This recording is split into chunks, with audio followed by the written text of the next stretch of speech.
Pemirsa, di Jalan Daan Mogot, Tangerang, Banten, penyekatan kendaraan dalam rangka PSBB menimbulkan kepadatan arus lalu lintas. Sejumlah pengendara yang melanggar dikenakan sanksi sosial.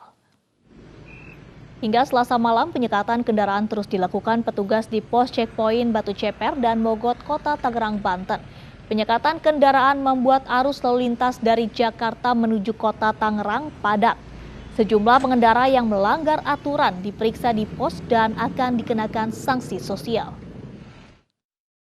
Sederhananya itu mulai dari untuk transportasi, mulai dari penggunaan masker, jumlah penumpang, kemudian juga itu kami terapkan sanksi yang berupa sanksi sosial sampai dengan denda.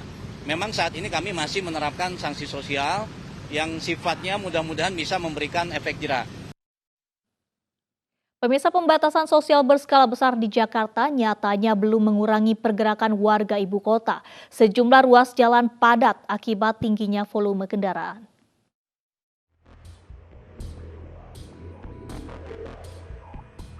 Meski pembatasan sosial berskala besar di Jakarta diperpanjang, nyatanya lalu lintas di ibu kota justru semakin padat. Salah satunya di kawasan Semanggi, Jakarta Selatan. Pada Selasa sore, kepadatan kendaraan datang dari arah Sudirman dan Selipi mengarah ke gerbang tol Semanggi dan Pancoran. Tak hanya kendaraan pribadi, bus antar daerah yang telah beroperasi juga semakin membuat lalu lintas tersendat. Ya, kalau saya emang ada surat dari kantor untuk tugas, saya melaksanakan tugas dengan sebaik-baiknya gitu. Jadi kalau misalkan mau setuju atau enggaknya dilonggarin, ya percuma sih. Orang benar kata presiden udah runyem. Kepadatan lalu lintas juga terlihat di Jalan Poltangan Pasar Minggu, Jakarta Selatan pada Selasa malam. Sejak sore, kendaraan dari arah Jakarta menuju Depok terus memadati jalur ini. Selain tingginya volume kendaraan, kepadatan juga disebabkan adanya proyek flyover.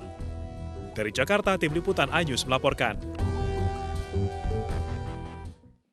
Pemirsa, Gubernur DKI Jakarta Anies Baswedan kembali memperpanjang aturan PSBB pada 22 Mei hingga 4 Juni 2020. Ia berharap masyarakat Jakarta tetap disiplin agar angka penyebaran bisa menurun dalam 14 hari ke depan. Itu akan selesai tanggal 21.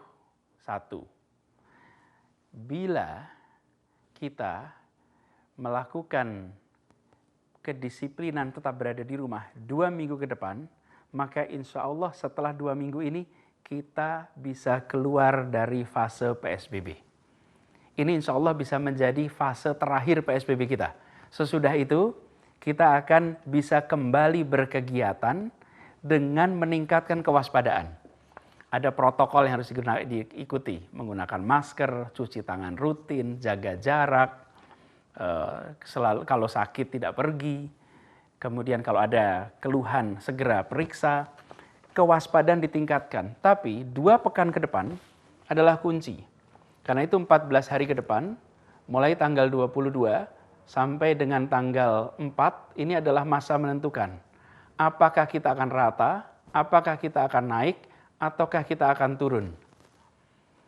Bila kita 2 minggu ke depan, kita semua di Jakarta, mari kita lakukan. Sama-sama disiplin berada di rumah, menghindari kerumunan, menghindari interaksi, maka insya Allah angka reproduction akan turun.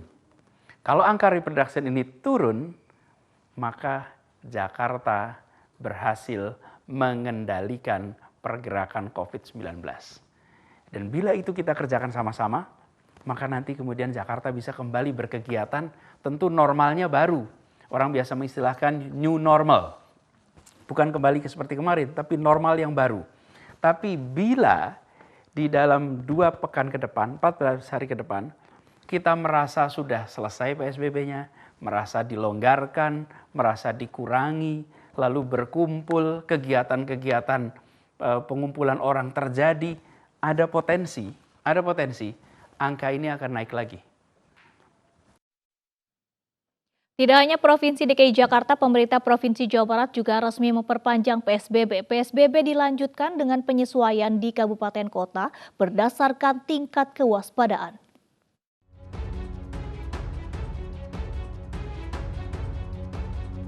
Pembatasan sosial berskala besar di Provinsi Jawa Barat diperpanjang. Meski perpanjangan belum diumumkan secara menyeluruh, namun Gubernur Jawa Barat telah memberikan data daerah yang masih rawan atau zona merah dan zona kuning penyebaran COVID-19.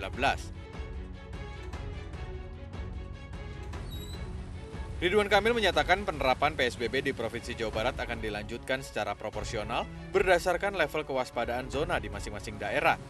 Ada 14 kabupaten kota yang masuk zona merah, sehingga kegiatan ekonomi hanya berjalan 30%. Sementara berdasarkan evaluasi ada 9 kabupaten kota yang kondisinya membaik, sehingga kegiatan ekonomi bisa berjalan 60%.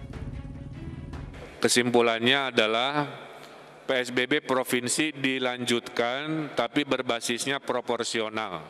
Tidak lagi berbasis maksimal di seluruh 27 kota kabupaten, akan menjadi PSBB provinsi dengan proporsional, di mana kepada yang masih zona merah itu akan dilanjutkan. Hingga saat ini jumlah penularan di Provinsi Jawa Barat mengalami penurunan. Dari sebelumnya 40 kasus, kini hanya 20 kasus. Pemprov Jabar pun meminta kepada seluruh warganya untuk tidak mudik di masa pandemi COVID-19 ini. Tim Liputan iNews melaporkan. Pemirsa, 8 orang yang merupakan satu keluarga dievakuasi aparat kepolisian dari sektor Paku Haji beserta tim medis pada Selasa siang. Ke-8 warga Paku Haji itu dinyatakan reaktif COVID-19 setelah dilakukan rapid test usai melayat salah satu keluarganya yang meninggal dunia akibat corona.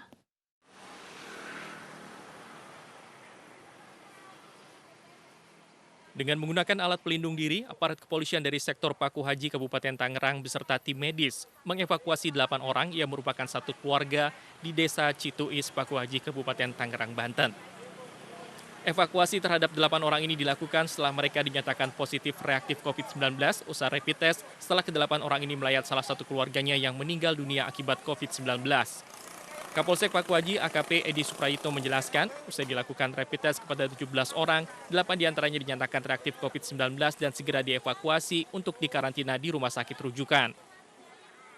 Kami langsung datang ke TKP hari ini, yaitu tujuannya adalah untuk evakuasi keluarga tersebut.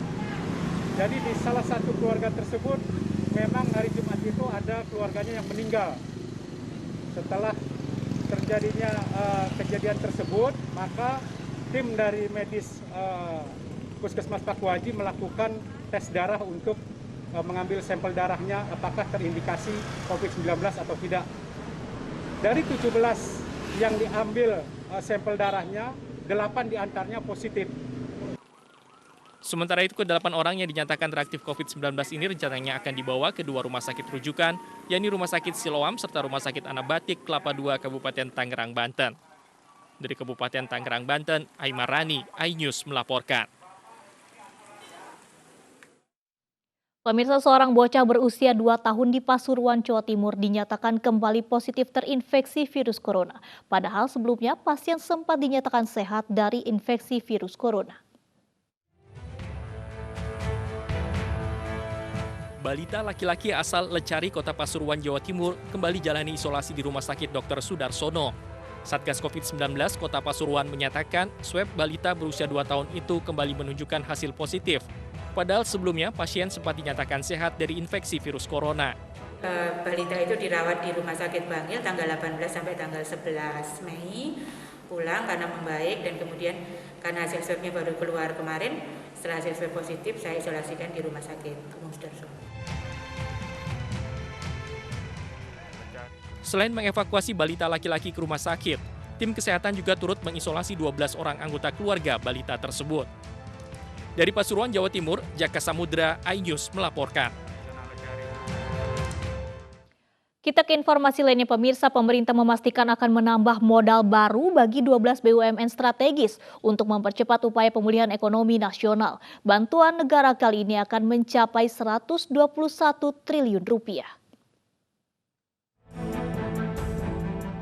Pemerintah telah memutuskan untuk suntikan modal sebesar 121,73 triliun bagi 12 perusahaan BUMN dalam program pemulihan ekonomi nasional. Menteri Keuangan Sri Mulyani Indrawati mengungkapkan dukungan pemerintah melalui program ini berupa kompensasi dana talangan dan bantuan sosial, dana talangan modal kerja, dan PMN. Secara rinci, kompensasi diberikan kepada PT PLN sebesar 38,25 triliun dan PT Pertamina 37,83 triliun. Kompensasi diberikan atas peniadaan kenaikan tarif listrik dan harga minyak. Sementara itu di bidang pangan, dukungan bansos diberikan kepada Perum Bulog senilai 10,50 triliun. Kemudian dana talangan dengan total 19,65 triliun diberikan kepada Garuda Indonesia sebesar 8,5 triliun, PT KAI 3,5 triliun, PT PN 4 triliun, Krakatau Steel 3 triliun, dan Perumnas 650 miliar rupiah. Selain itu, BUMN yang mendapatkan PMN antara lain Hutama Karya 7,5 triliun, BPUI 6 triliun, PNM 1,5 triliun, dan ITDC 500 miliar rupiah. Pemerintah juga menambah 26 triliun PMN tak langsung pada BUMN tersebut. PMN adalah 104,38 dan untuk dalam bentuk dana above the line dan 44,92 dalam bentuk dana below the line. Pemerintah juga masih memberikan dukungan kepada BUMN dalam bentuk PMN non-cash maupun subsidi dan kompensasi sebesar 26,1 triliun. Dengan demikian, total dukungan pemerintah kepada BUMN pada tahun ini telah mencapai 149,29 triliun, di mana sebanyak 104,38 triliun dilakukan above the line dan 44,92 triliun dilakukan below the line. Dari Jakarta, Raharjo Patmo untuk IDX Channel.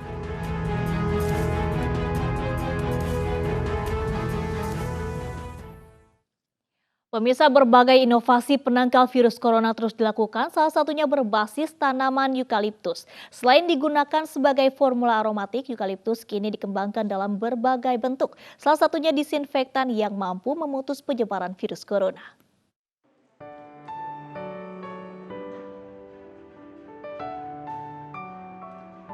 Badan Penelitian dan Pengembangan Pertanian Kementerian Pertanian bekerja sama dengan PT Eagle Indofarma mengembangkan berbagai produk berbahan tanaman eukaliptus yang disebut mampu menangkal virus.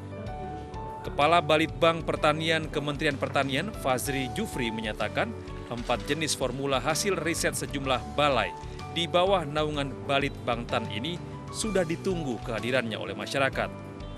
Untuk itu, pihaknya menggandeng PT Eagle Indofarma untuk memproduksi secara massal ramuan antivirus ini.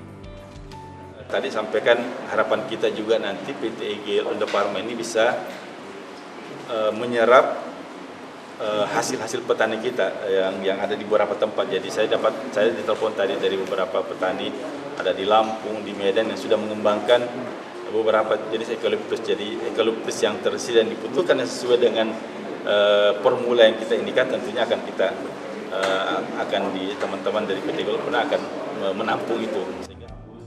Sementara itu, PT Eagle Indofarma merasa bangga dapat bekerja sama dengan Balitbangtan Kementan untuk mengembangkan ramuan tradisional asli Indonesia. Pada tahun 2002 kemarin pun itu pada saat SARS itu kami sudah mengembangkan salah satu produk kita yang berbasis eukaliptus, yaitu eukaliptus disinfektan spray. Itu banyak juga membantu SARS pada tahun 2002. Dengan ditandatanganinya kerjasama berbentuk lisensi ini, diharapkan menghasilkan ramuan antivirus yang tidak hanya dapat mencegah penyebaran virus corona di tanah air, namun juga di seluruh dunia. Dari Bogor, Jawa Barat, Furqon Munawar, iNews melaporkan.